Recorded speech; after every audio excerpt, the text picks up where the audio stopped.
দোতলা ফাউন্ডেশনের জন্য আপনার 15 গ্যারেট বিম দিতে হবে না। এত ব্যয়বহুল খরচ ভাই। এটা একটা 5তলা ফাউন্ডেশনের গ্যারেট বিমের কথা আপনি বলে দিচ্ছেন হুটহাট করে। আদার ব্যাপারী হইয়া জাহাজের খবর নেই ভাই। আমরা যত বড়ই সিরু দাস মিস্ত্রি হই না কেন, ইঞ্জিনিয়ারিং যে জ্ঞানটা, যে বিদ্যাটা, সেটা কোনো মিস্ত্রি অর্জন করতে পারবে না। হ্যাঁ, প্র্যাকটিক্যালে অনেকে 10 বছর 15 বছর 20 বছর 40 বছর করতেছে, ঠিক আছে। একজন মিস্ত্রি তো মিস্ত্রি, ইঞ্জিনিয়ার তো ইঞ্জিনিয়ার। এক ভাই একটা কমেন্ট করছে, আপনাদেরকে আমি স্ক্রিনে তুলে দেই।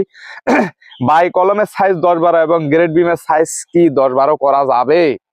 এ ভাই, আপনি স্বপ্নের কোটি টাকা খরচ করে একটা বাড়ি করবেন, আপনি কেন কমেন্ট বক্সে এসে একজন কন্টেন্ট ক্রিয়েটর, একজন মিস্ত্রির কাছে জিজ্ঞেস করতেছেন?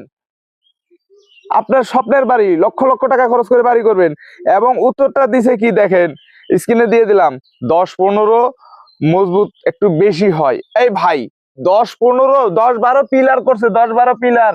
তাহলে আপনাকে বোঝা উচিত সর্বোচ্চ দোতলা ফাউন্ডেশন। দোতলা ফাউন্ডেশনের জন্য আপনার 15 গ্যারেট বিম দিতে হবে না।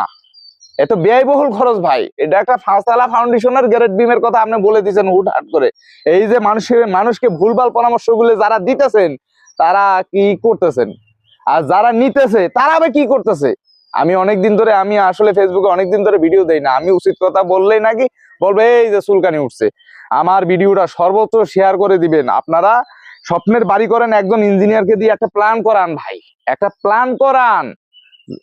আমার এই কথাগুলো যদি ভালো লাগে, আমি সঠিক বলছি না বেঠিক বলছি, তাহলে অবশ্যই মতামত দিয়ে যাবেন। আর হ্যাঁ, আপনি যে এখানে বলছেন 10-12 গ্যারেট বিম করা যাবে, অবশ্যই আপনার যদি দোতলা ফাউন্ডেশন পর্যন্ত বাড়ি হয়ে থাকে, দোতলা ফাউন্ডেশন যদি এই বাড়িটা হয়ে থাকে, তাহলে 10-12ই করবেন, তার বেশি করবেন না, এটা আমি বললাম।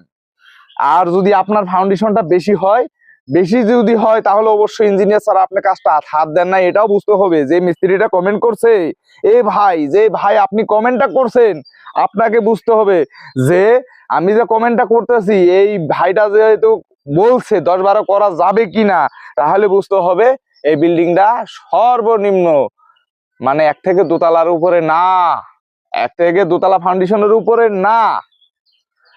যদি উনি হাইরেজ বিল্ডিং করতো 3 তলার উপরে যাইতো, তাহলে উনি ইঞ্জিনিয়ার দিয়ে প্ল্যান করাইতো। এটা আপনাকে বুঝতে হবে। আপনি হুট করে একটা কমেন্ট করলেন, আর ওই কমেন্টটা কি হতে পারে জানেন? এই ভাই তো বলবে যে না রে, কমেন্টে সারা পাইছি, 10-12 এই 10-12 করা যাবে না, 10-15ই করতে হবে। 10-15 যখন করবে, এই লোকটার রড বেশি যাবে, সিমেন্ট বেশি যাবে, খোয়া বেশি যাবে, সমস্ত কিছু বেশি যাবে।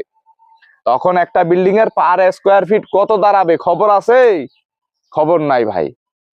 সেজন্য মানুষকে সঠিক পরামর্শ দেন। আর হ্যাঁ, যদি আমার এই ভিডিওটা ভালো লাগে আপনাদের, যদি মনে করেন যে এই ব্যক্তিটা সৎ উপদেশ দিছে, তাহলে আপনার মতামতটা দয়া করে কমেন্ট বক্সে দিয়ে যাবেন, মিস করবেন না।